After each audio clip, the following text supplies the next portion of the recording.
I will read from Father's speech. I don't know when this was given, but I found it in a book. It was given sometimes between 1975 and 1998. I cannot be more specific than that.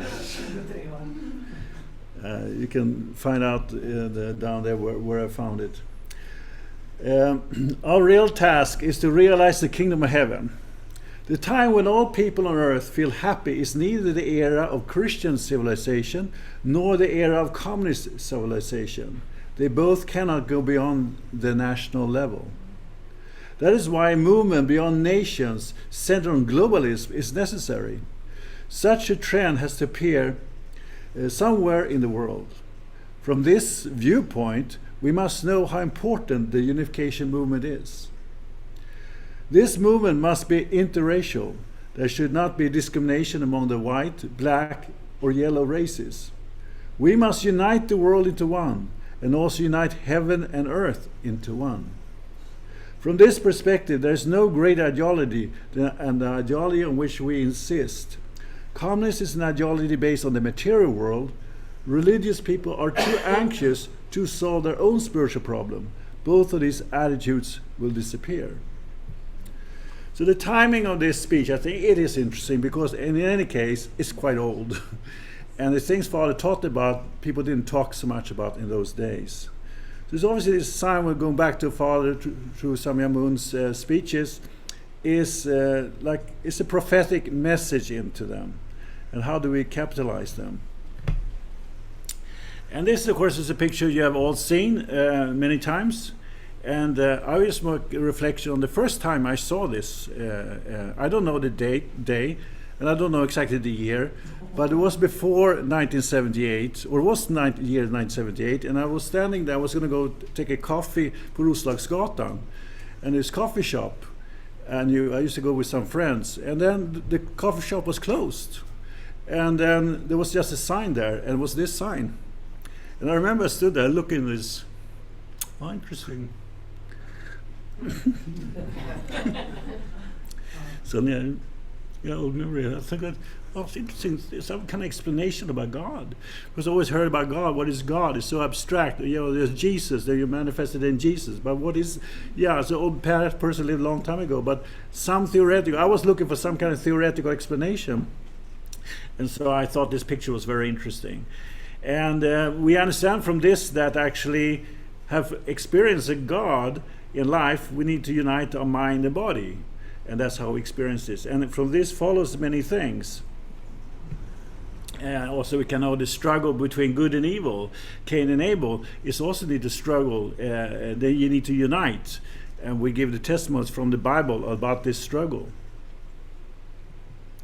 But many times, in reality, in religious history, there has been this theocratic, authoritarian model.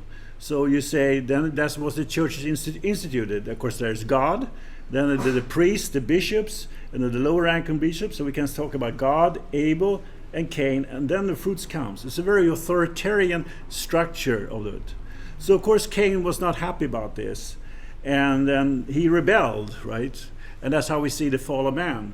So the Cain took Abel's position, and that's how all evil came about.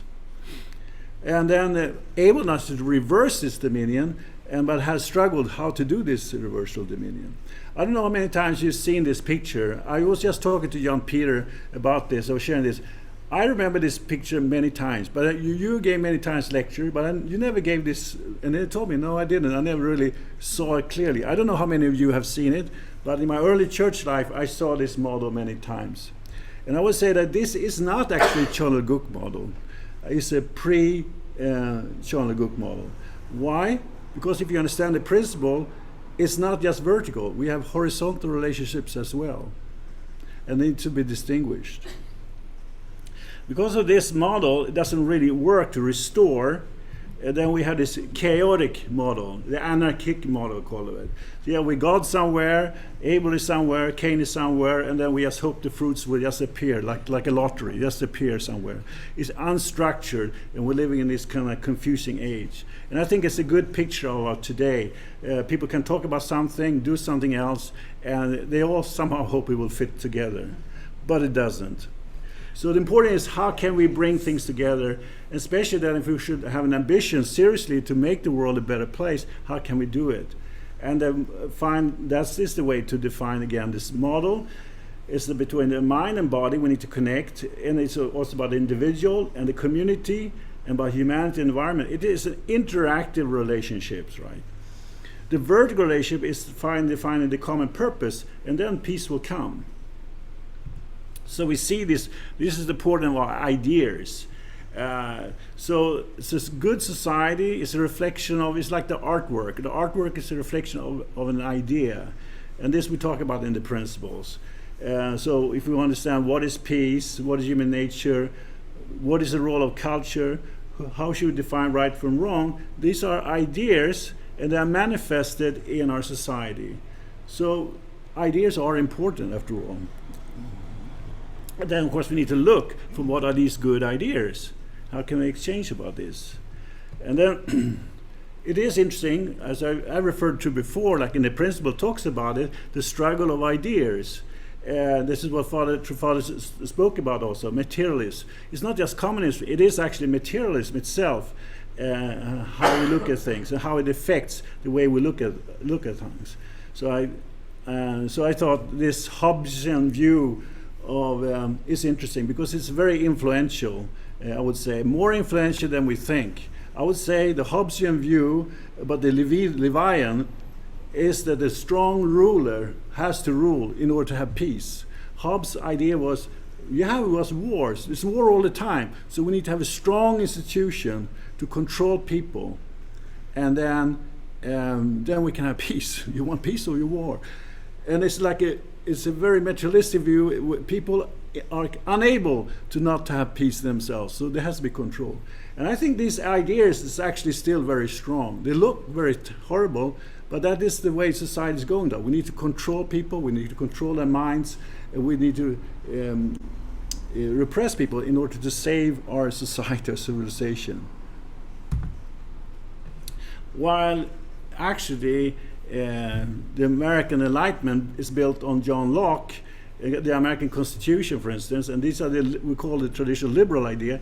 They are built on a base on harmony, right, between this model between personal and culture, and we try to bring in the spiritual and the social interactive. Yes. And these things. So when I was going to do this World Peace Award conference, which I want to talk now about. I see these events as in a way to, it's an event, it's a project. And then we can look at it that way. We do some projects, someone talk a little bit, and then we have a little good time, and then we go home. But I thought, how can I more project principles, ideas into this, and how can it be something that after we go home we can continue to work on? How can we make it more a continuously event? And so I've been working with this World Peace Award now for 5 years.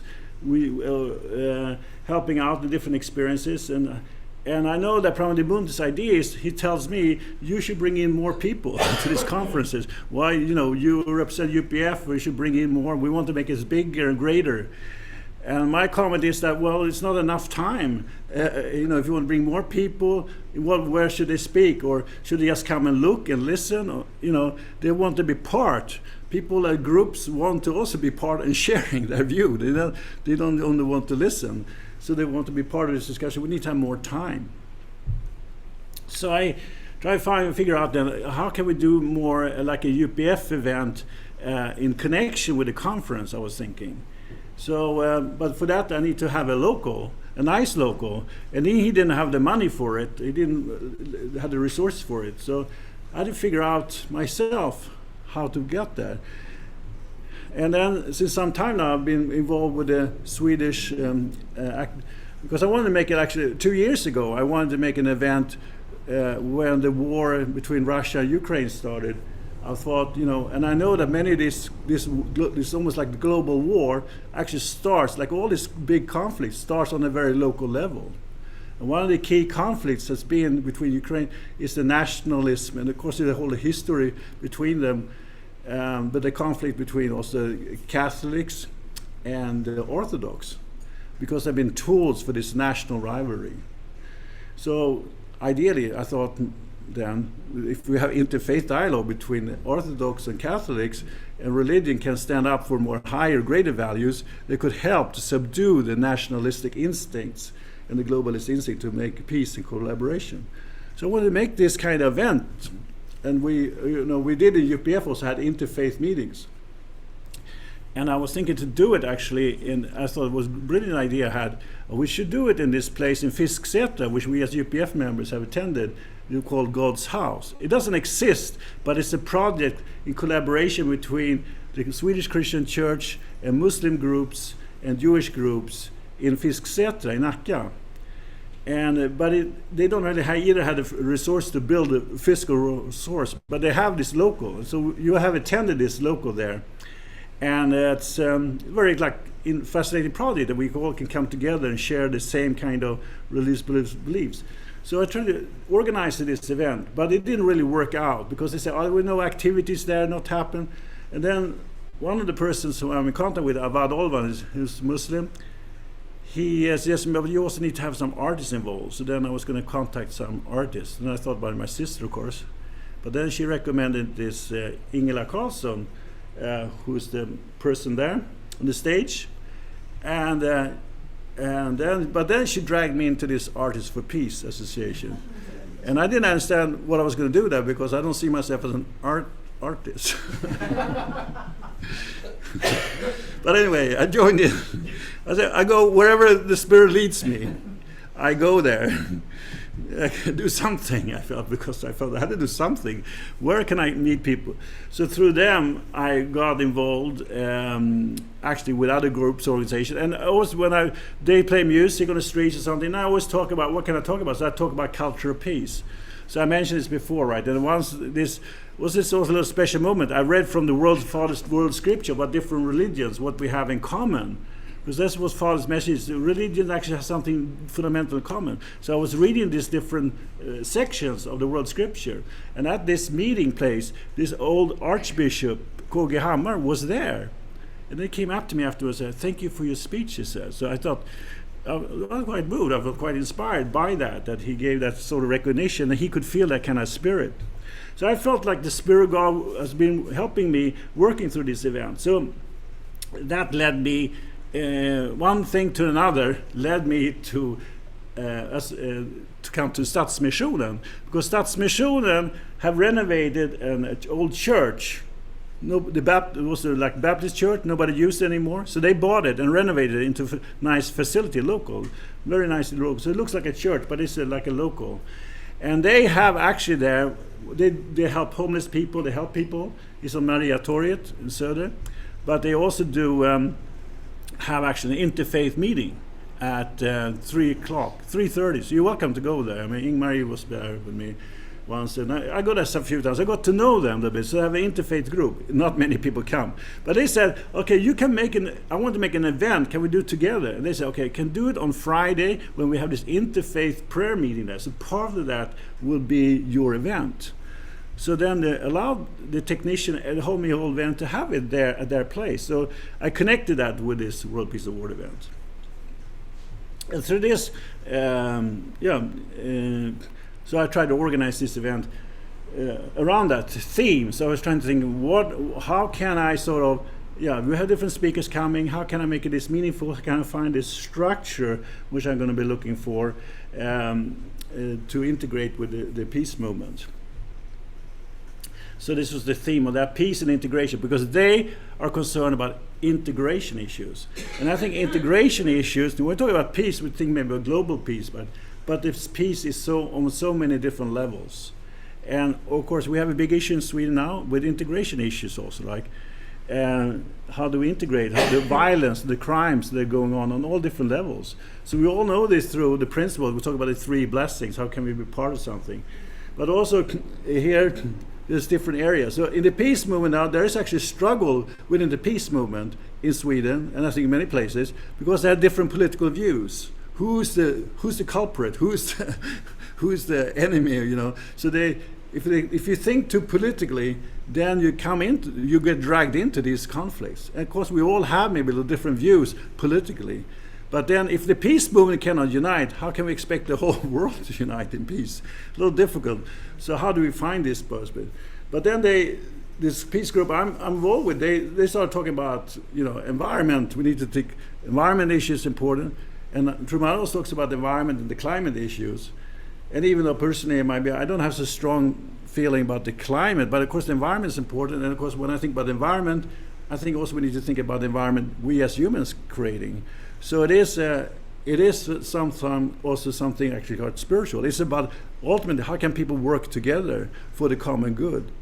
So we have this in the UPF. We talked about unified values, which indicate common good and working together with each other.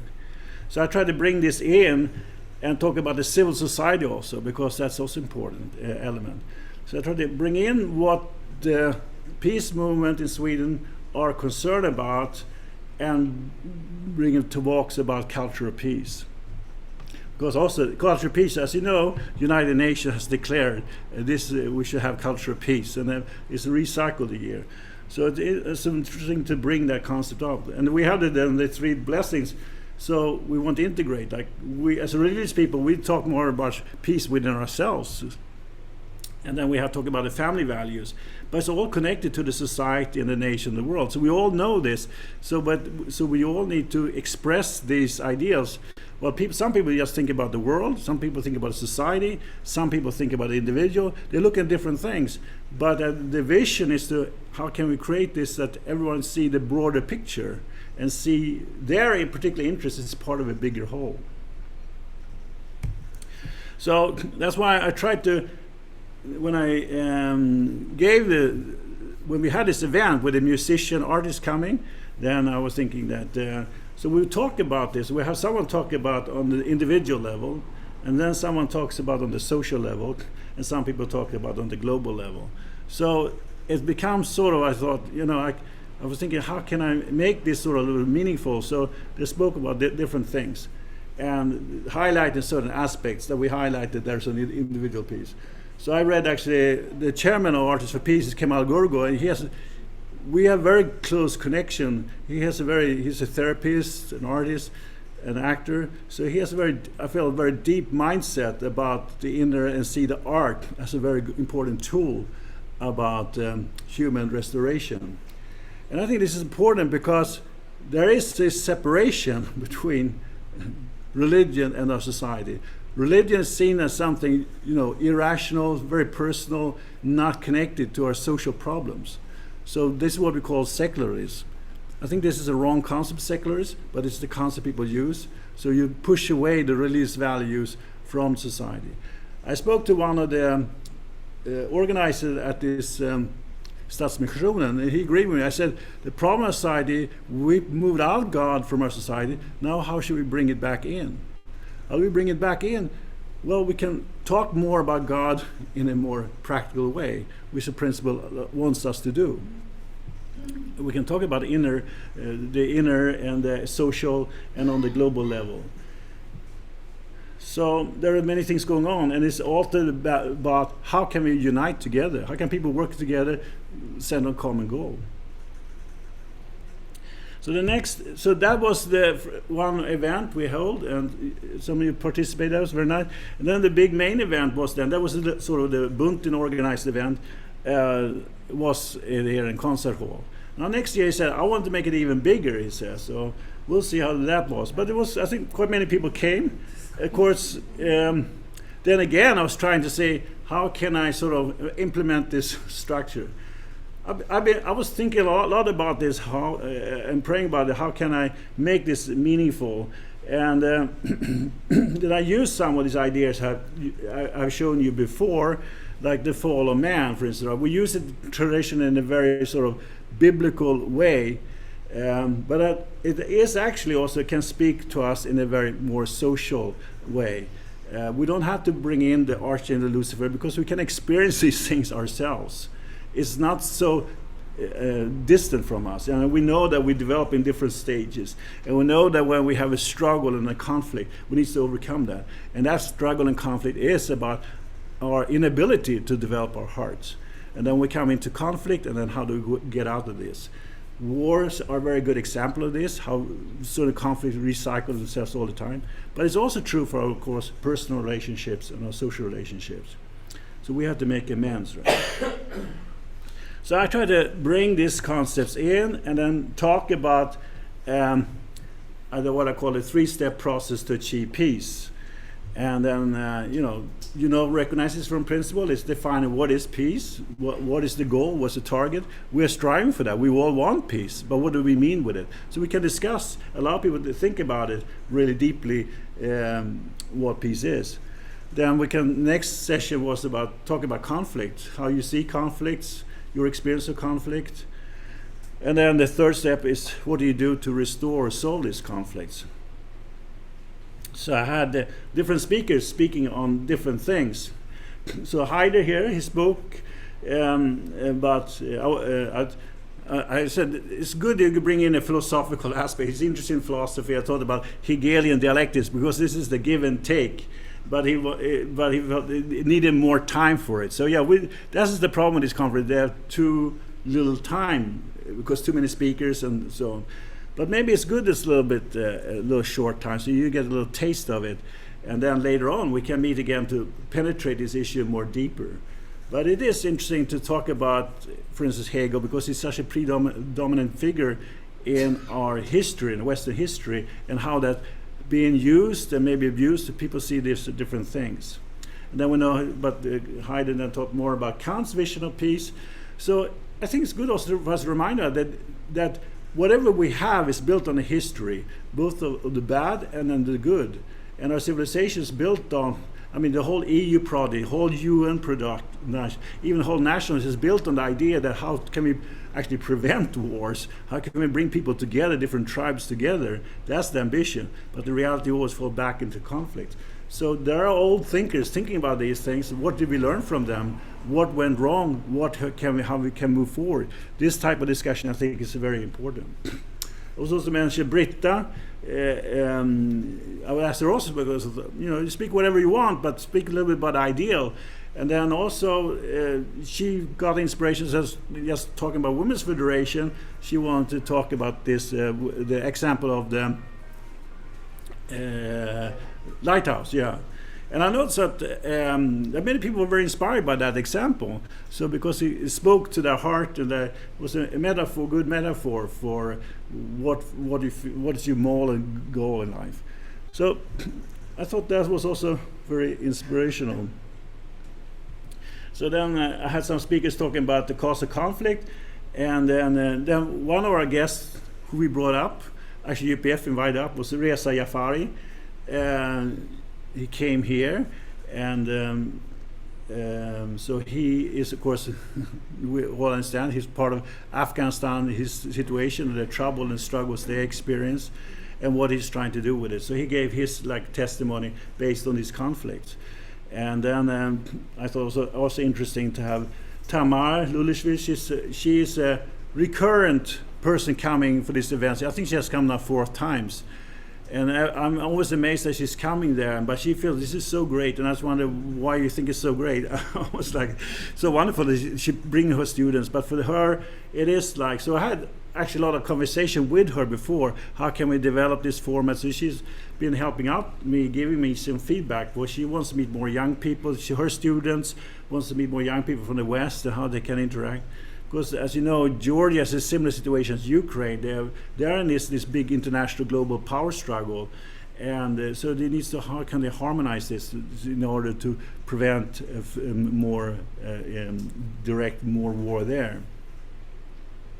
So these things are, in some sense, very local. It's important to understand that these are local conflicts. They're very particular conflicts, but they also, I think, we can illustrate that they're part of a very much global trends.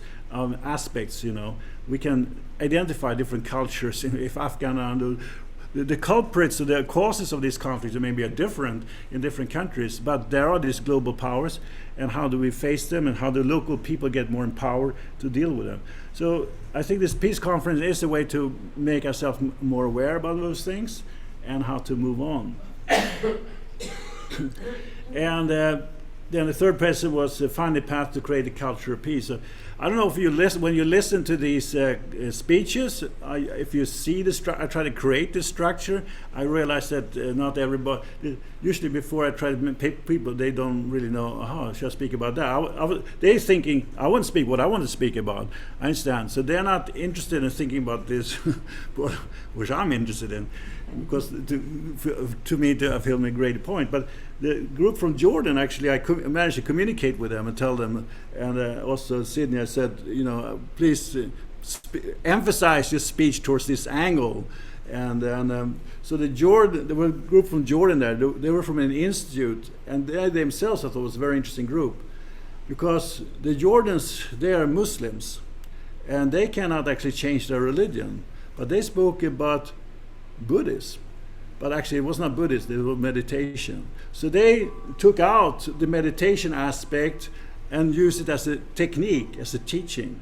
It's a little bit like sometimes we do in Sweden also. You need to meditate, you don't feel so good, you meditate. But of course the root is Buddhism. So they explained to me that some of these people, when they do this issue, they are very suspicious about them. Are you really a true Muslim? I mean, in Sweden we don't have to confront this issue, but in those countries, even like in Jordan, they had to confront this issue. So yeah, I'm a good Muslim, but this meditation technique helps me to do a good Muslim. So I think this was, to me, I feel it was another great, interesting example how we can learn from different religions. But also different religions is not about the religion. So it's easy, many comments says, there's another Buddhist, because naturally, Pramadin Bunte brings all his monks friends. And I understand that he became now quite famous in Thailand, bringing these monks friends, it becomes a big thing for them. So it's a heavy focus on Buddhism, naturally. But ultimately, I know his desire is to bring more people, make it more broader, because he's influenced by Triparian's vision that all different religions can interact. So how do we move to that step? But I think it is like we reflect deeply Buddhism is a part of, meditation is part of Buddhist religion, but we can also learn something about it. We can learn about mindfulness. It's something element, and that is a needed aspect in all different religions, in all our society. So we need to have that. That's maybe why we struggle. That's why we have social conflict. We need more of this mindfulness. So we can look at it as a technique, but it's also a reflection of something deeper about our human nature.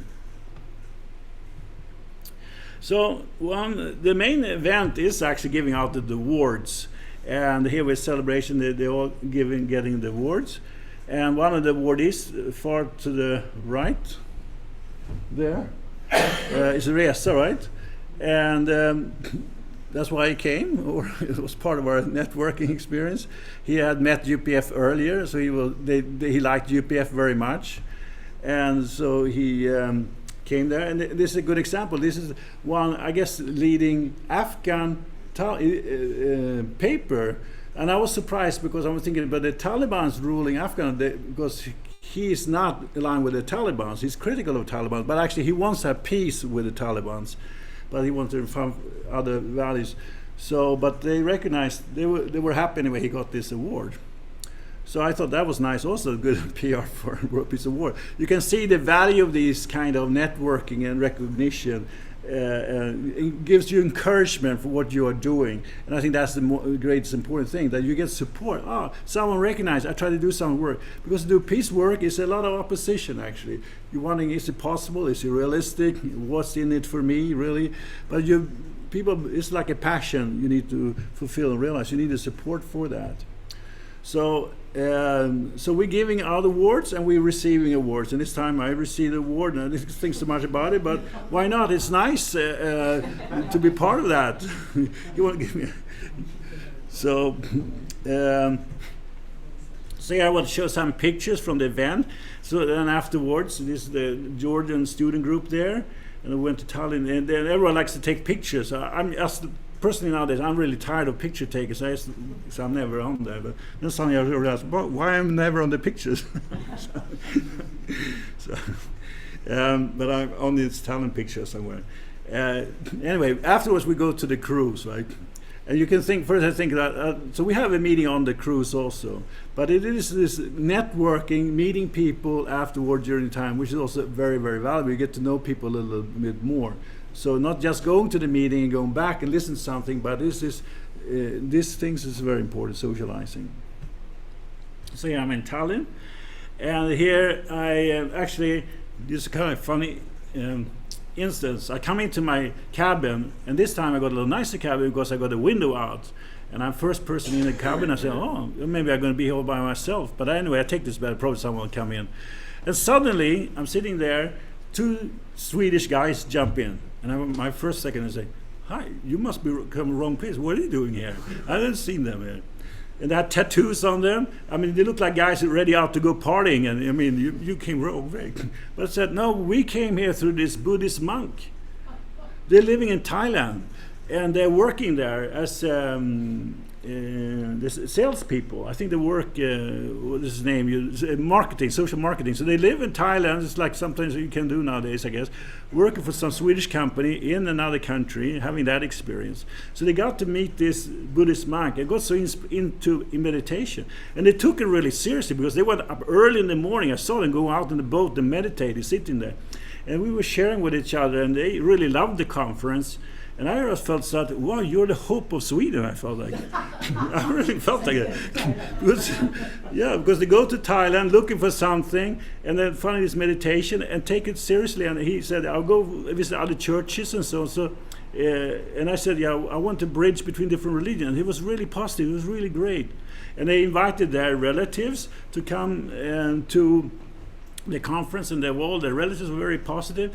So I really felt that, yeah, you're trying to do something very particular, and then it's so nice when it can have this more general impact and social. So they said, yeah, next time we will help you. We can market these things, and can bring in more money, and so to be a success for the project.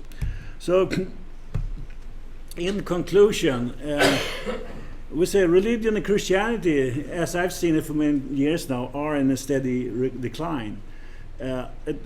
I know some people say there's a resurgence on a private individual level, and I think that's very true. There's a hunger for spirituality, of course, because we have a need for it.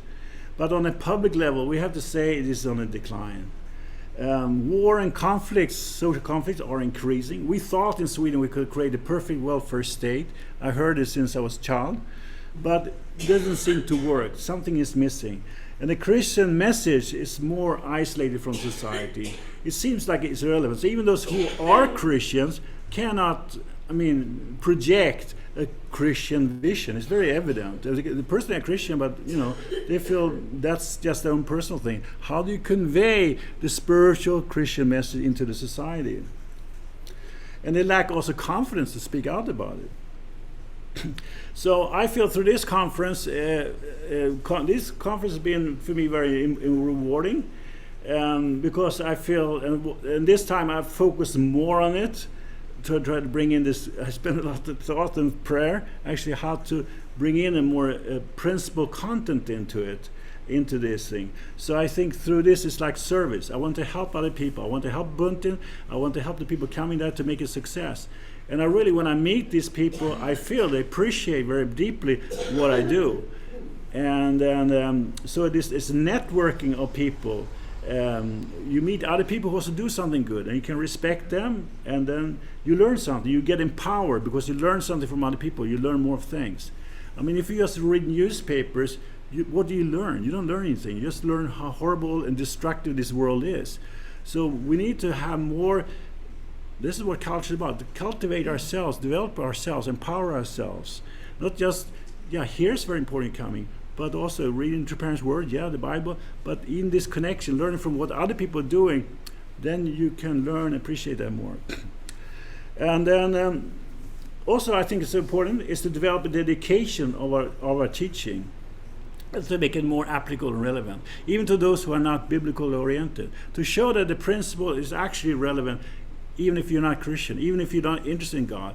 It still helps you to empower yourself, to find yourself a more peaceful and a stronger path in your life, and how you can be an active and a contributor to making also society better. So that's why I feel I feel this structure, Divine Principle, provides a model for God and to restoring we all can use.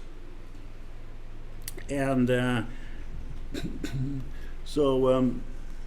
one example of this is now the next event. So I did this with the peace movement, and I had a good conversation with them, and they really appreciate what I did, and they're sort of amazed that I'm doing these things. And then so they invited me to be part of this working group. So there is this global action week for peace and climate in the end of September. And one of the events that I started to talk to about what I wanted to do 2 years ago in God's house. Then this Avad Olvan is part of this group. And so I lost contact with him. So we should meet together and do this event. So now he's inviting me to, because Avad knows these people in God's house. He's been part of this working group there. So we can do some activities there. So I want to invite you there for this interfaith event in Fisksätra on Saturday, the 28th of September. So we're going to plan how to do this. So this is also a way we can... So I feel like we don't really always have to talk literally about God and true parents. We can, through our heart and service, we can serve them and make them experience it, experience the hope, experience the vision of the children of God. It's not only the words, but it's in our hearts and our minds that we can communicate it this way. So with these words, I want to thank you for also your support and everything. Thank you.